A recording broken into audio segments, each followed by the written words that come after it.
Hi friends, welcome to foodie crush. ఈరోజు మనమైతే బోడకాకరకాయ fry చేయబోతున్నాను.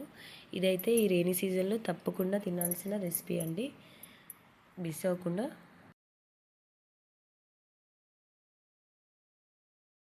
ఫస్ట్ అయితే బౌల్లో ఆయిల్ వేసుకోండి.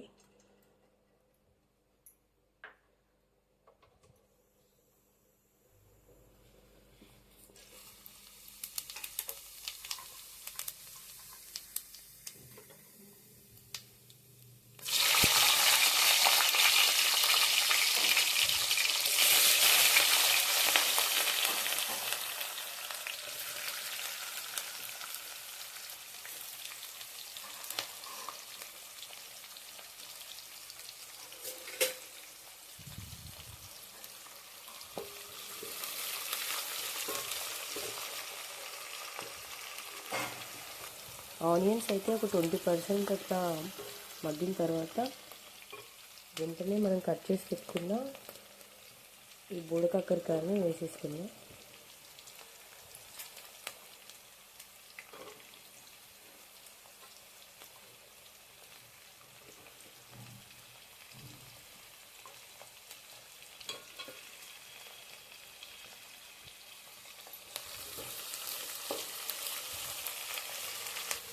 ఈ బోడకాకరకాయలు అయితే మంచిగా ఫ్రై అయ్యాయండి.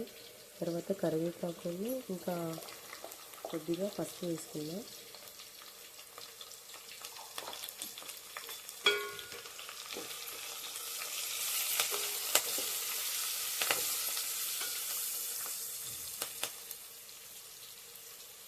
టేబుల్ స్పూన్ సాల్ట్,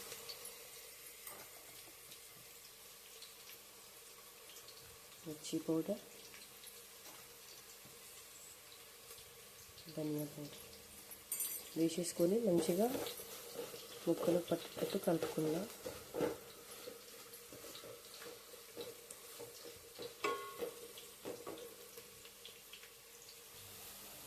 అంతే అండి, ఎంతో సింపుల్గా ఉండే ఈ బోడకాకరకాయ ఫ్రై అయితే రెడీ అయిపోయింది. ఇంకా ఒకసారి ట్రై చేసి చూడండి. ఇది హెల్త్కి అయితే చాలా మంచిది. ఈ రైనీ సీజన్లో తప్పకుండా తినాల్సిన రెసిపీ ఇది. ఓకే అండి, థ్యాంక్ యూ ఫర్ వాచింగ్.